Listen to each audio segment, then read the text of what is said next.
Hola, hoy hablaremos sobre un medicamento llamado la sertralina. Dentro de esta presentación veremos el mecanismo de acción, las indicaciones de uso, las dosis recomendadas en un paciente adulto y pediátrico y los efectos adversos. Empezaremos con el mecanismo de acción de la sertralina. ¿Cómo actúa la sertralina? Debemos saber que la sertralina es un antidepresivo, perteneciente al grupo de los inhibidores selectivos de la recaptación de la serotonina. Este medicamento actúa inhibiendo de forma selectiva la recaptación de serotonina en la membrana presináptica neuronal, con lo que se potencia el efecto de este neurotransmisor. Su efecto es muy leve sobre la recaptación neuronal de noradrenalina y dopamina. No presenta, por ende, afinidad por receptores muscarínicos, dopaminérgicos, adrenérgicos, GABAnérgicos o benzodiazepínicos.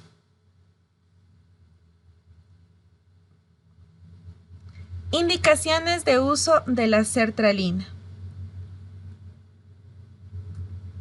¿Cuándo debo yo usar sertralina? La literatura menciona que la sertralina es usada en un trastorno depresivo mayor unipolar en los adultos, el trastorno obsesivo compulsivo en pacientes adultos o pediátricos, en trastornos de pánico, para el tratamiento en adultos con o sin agorafobia. Además tenemos que se usa para el trastorno por estrés postraumático en adultos, para el trastorno disfórico premenstrual en adultos y para el trastorno de ansiedad social en adultos, fobia social. Sin embargo, existen muchos usos que no se recomienda o que están fuera de la etiqueta.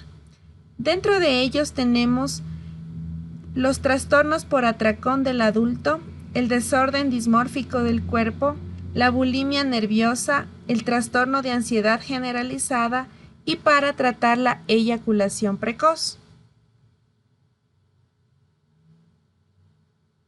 Dosis recomendada de la sertralina. ¿Cómo debe tomar un paciente la sertralina? Debemos conocer que la administración de este medicamento es vía oral. Podemos encontrarla en forma de solución o de tabletas. Recordar que para la solución se debe diluir inmediatamente antes de su uso para que la preparación sea más agradable al paladar. La administración directa de la solución pura es astringente y puede adormecer la lengua durante al menos un día, incluso si la boca se la enjuaga mucho o con frecuencia. Debe usarse con precaución en todos los pacientes. Es por eso que se prefiere la sertralina en tabletas. Además, puede administrarse independientemente de la comida, con o sin alimentos. Y además recordar que se debe administrar una vez al día, ya sea por la mañana o por la noche según la prescripción médica. Dosis en adultos. Debemos tener en cuenta que la administración de un antidepresivo debe realizarse de forma paulatina, empezando en una dosis baja y subiendo la titulación de la misma dependiendo del caso de cada paciente. En este caso, la sertralina muchas veces se ha iniciado con una dosis de 25 miligramos.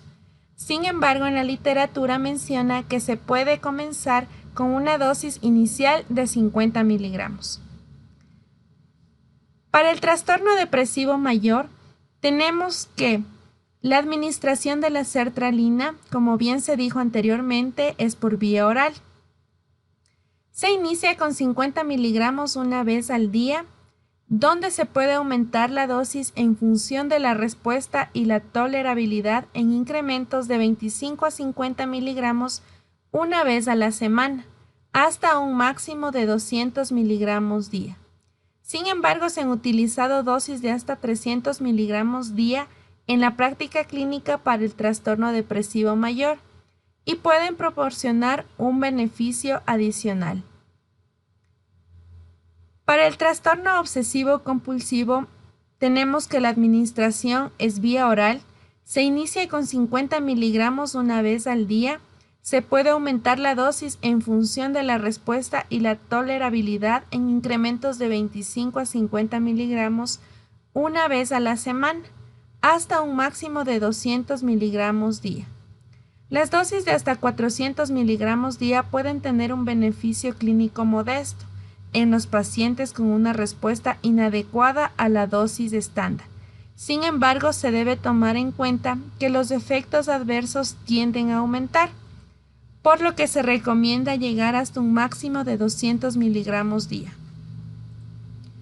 Para el trastorno de pánico, tenemos que la dosis inicial es de 25 miligramos una vez al día durante 3 a 7 días. Luego se recomienda aumentar a 50 miligramos día.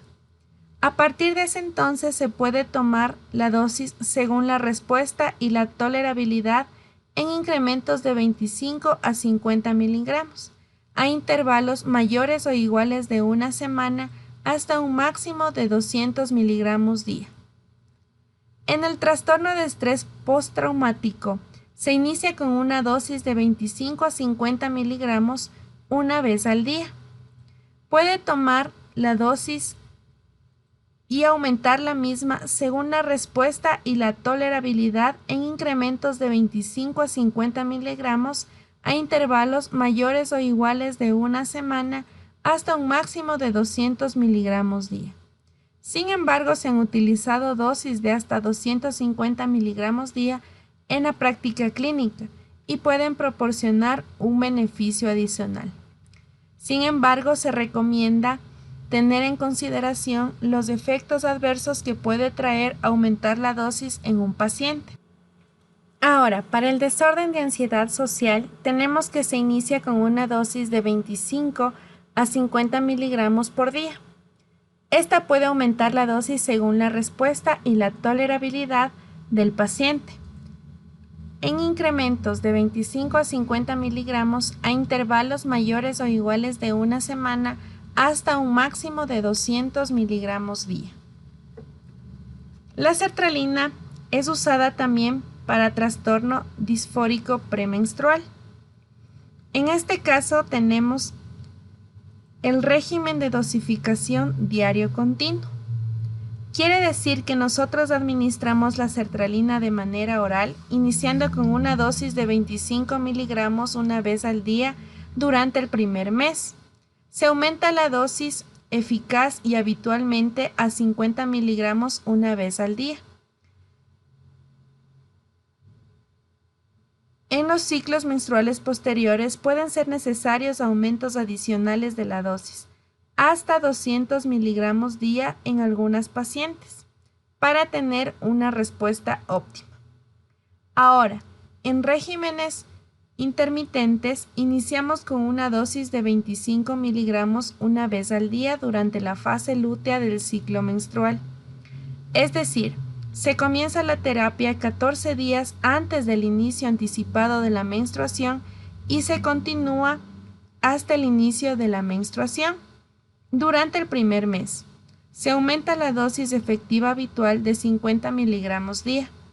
En los ciclos menstruales posteriores, en algunas pacientes puede ser necesario aumentar la dosis hasta 150 miligramos día durante la fase lútea para tener una respuesta óptima.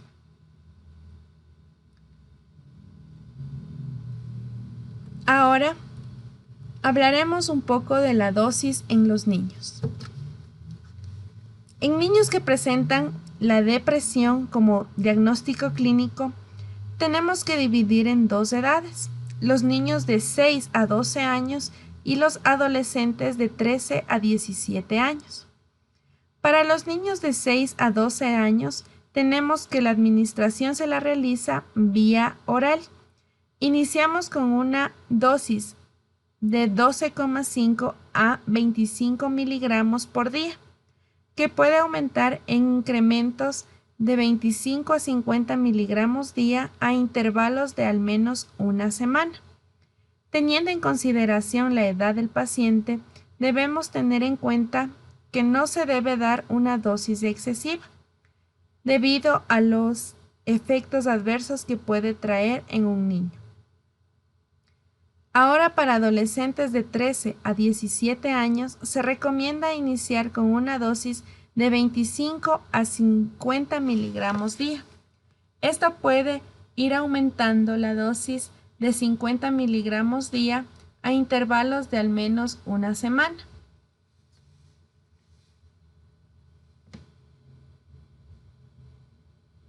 Para el trastorno obsesivo compulsivo en los niños, tenemos nuevamente que tener en consideración la edad.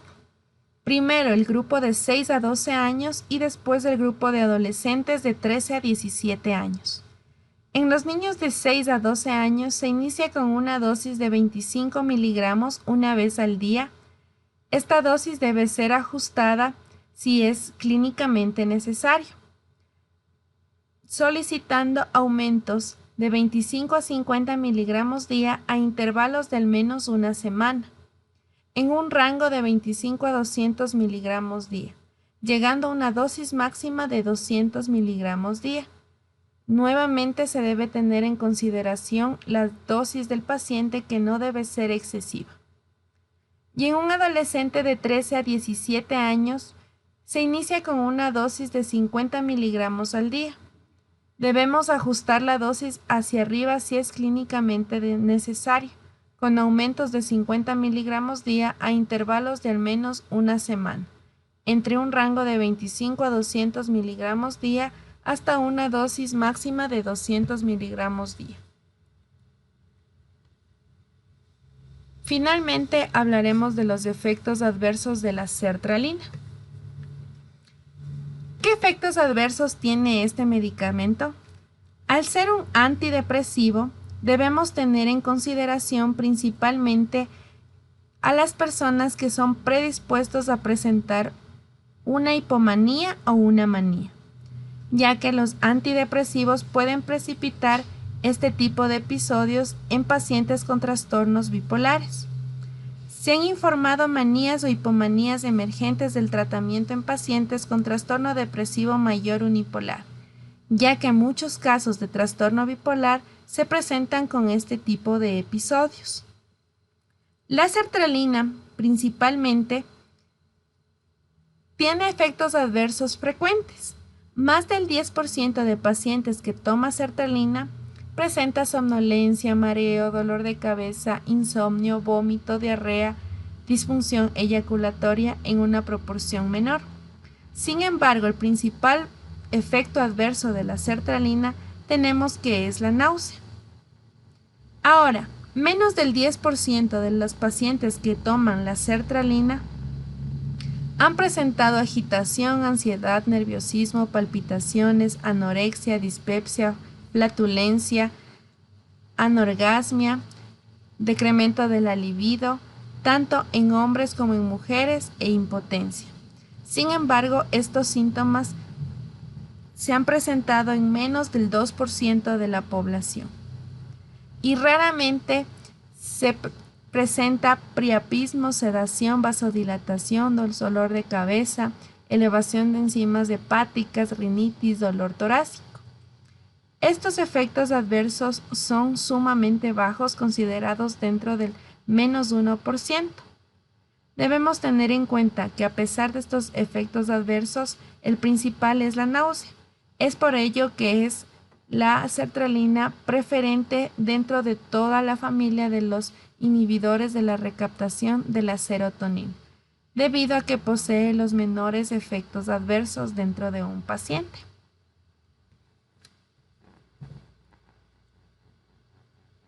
Muchas gracias.